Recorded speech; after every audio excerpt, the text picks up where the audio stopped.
Hi, people. So I've just seen a post on Instagram. I'm not sure if this is on Facebook as well. I imagine it would be on his Facebook profile.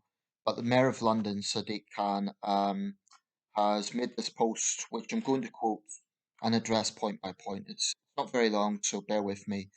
But to me, there's some similarities to the previous video because I think that Sadiq Khan and Justin Trudeau are very similar in the way they approach politics, which in my view is very, very divisive.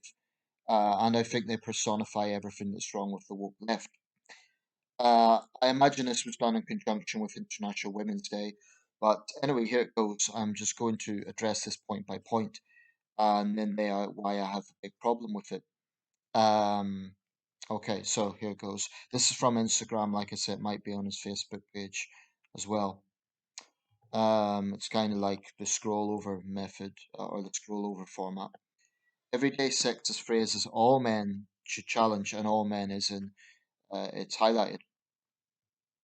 And there's share this on either side. Boys will be boys. Nothing about misogyny is inevitable. Suggesting that sexist behaviour from men and boys is natural serves no one and harms everyone regardless of gender. We shouldn't excuse or normalise it.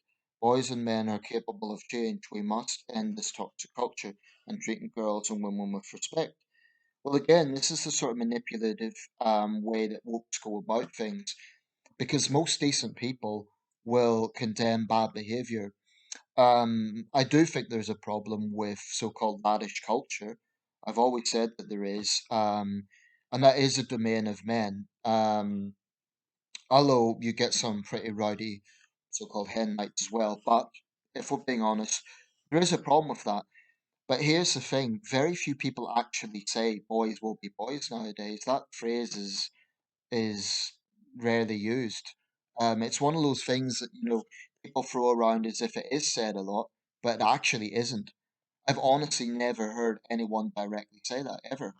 Um, in terms of challenging sexist behavior, yeah.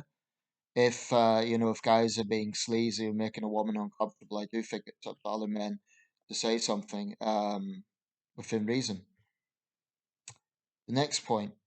She's asking for it dressed like that. Again, this taps into a phrase that is kind of thrown around, but actually not many people have said. Too often, women and girls are blamed for the sexual assault and crimes committed against them, everything from the clothes they wear to the fact that they're out at night time is scrutinised. Let's be clear, the only person responsible for sexual assault is the perpetrator. Don't play into this culture of victim blaming and call it out. Well, of course, again, most reasonable people would agree with that. But why is it only aimed at men? There are other women that take that attitude. But again, very few people actually say she's asking for it dressed like that. But you'll get older conservative women who might have an attitude that is also negative. Now the next one I have a big problem with. My ex-girlfriend is crazy. Saying a woman is crazy is a way of discrediting them and undermining their reactions or feelings. It can be also a form of controlling behavior because it questions someone's reality and influences others into perceiving them as unreliable or unreasonable. Let's leave this tired stereotype behind. What a pathetic boast. Why can't a girlfriend be unreasonable? Anyone could be unreasonable. And what would Khan have to say about, for example, a guy who's being stalked by his ex-girlfriend? It might not be very common, but it does happen. And would he not have a right to say that she has serious problems, that she's crazy?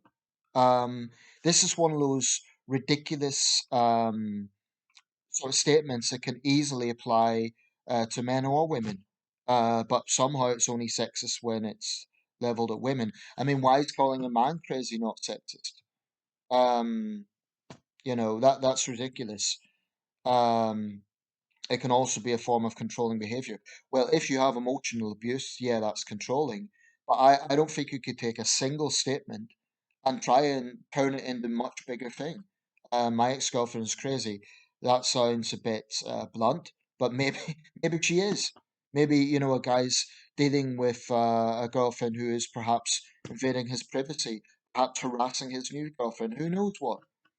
To just saying, "Oh, it is sexist" without looking at context is ridiculous.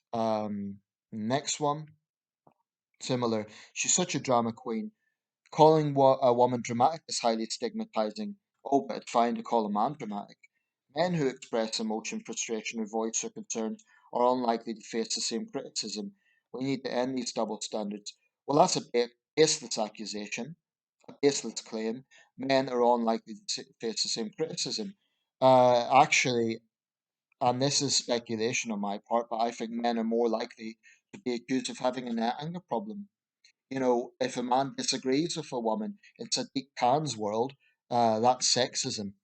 Um, so that's it. That's the four posts. Apparently, we're all meant to share it. And it's got 2,500 likes on Instagram. Now, the first 2 points are a little bit more reasonable, I guess, because boys will be boys. She's asking for it. Although people don't actually say those things, the premise behind them, yeah, I agree with. No one should blame the rape victims for rape. And, certain macho culture should be challenged. And actually, it hurts other men as well.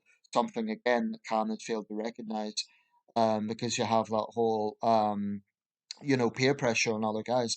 But the last 2 points, calling a woman crazy or saying she's a drama queen, this is the bit that really bugs me. Why is it that an insult against one woman is somehow deemed to be an attack on the whole of womankind? Any more than, if you have a woman complaining about her ex-boyfriend, that's apparently fine. Um, and it's so rich for this mayor to be talking about double standards when he is pushing them. It's just divisive rubbish. And Kana's always doing this on his Instagram profiles. He was always getting into this sort of language policing. I think he should get on with running London. I'm not a Londoner, so I can't say too much about what he's like as mayor in terms of a first-hand basis. But from what I see as an outsider, he is always doing this. He's always getting into the business of language policing, of virtue signaling, of pandering to divisive groups like Black Lives Matter. I have little respect for Khan. Occasionally, I've backed him. Like recently, for example, he called for the resignation of Dame Cressida Dick. Well, she has had a lot of problems on her watch as Metropolitan Police Commissioner.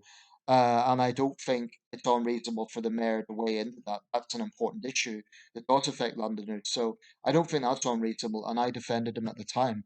But this, um, and I wouldn't be surprised if people attack my post. They will say I'm being defensive. I'm being a defensive man, or you would say that because you're a man, thus highlighting their very own hypocrisy. That it's stigmatizing to call a woman crazy, but any man who thinks differently, well, let's call him out. Let's shame him.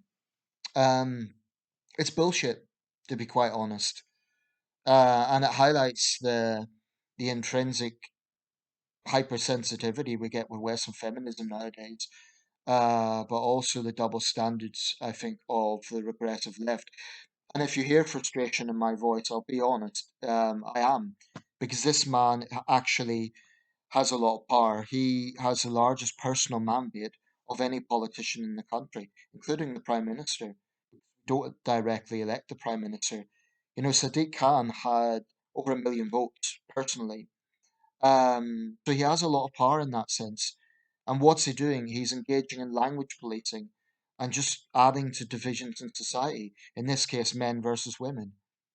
Um, I agree that men need to speak out against sexist behavior, but this sort of approach, this sort of micro-analyzing things that might not have wider implications. For example, if someone says something derogatory about one woman, it doesn't mean he's or she, by the way, is attacking all women. I mean, the thing about my ex-girlfriend is crazy. What gives Sadiq Khan a right to weigh into a situation he might not understand the background of? What if a guy is being harassed or stalked? And of course, to a lot of feminists and to Sadiq Khan, that's not serious. Oh, he's a man. You should handle it. Um, it really is something I've no respect for. Justin Trudeau's just the same, just using divisive language. smearing people as sexist, homophobic, Islamophobic. Both of these guys are two prominent Western politicians who are always doing it, and I think they're just as divisive as the likes of Donald Trump. Um, they're aggressive left figures who I think have a problem with free speech, and I personally hope that in the next mayoral election, well, I think there's a two-term limit anyway, but I really hope Londoners get a more centrist figure rather than a regressive leftist, as Sadiq Khan is. I mean, look at the situation in London. You know, knife crime is still a serious problem, and you have a whole range of other issues. I don't think the mayor should be engaging in language policing. He can believe whatever he wants, but he has no right to tell other people what to think. And that's essentially what that is doing, trying to shame men into, thinking a certain way. I think if a guy is being obviously misogynist, like he's talking about women in a very sleazy way, I don't like that. I've seen it, and I would certainly not associate myself with it, and I would call it out. But again, it's just taking a statement that could easily apply to men or women and saying it's sexist is divisive by nature. Um, so I think along like his page. I followed him because he's the mayor of London and prominent person. But I think along follow that because it's really, that's my phone going, really divisive.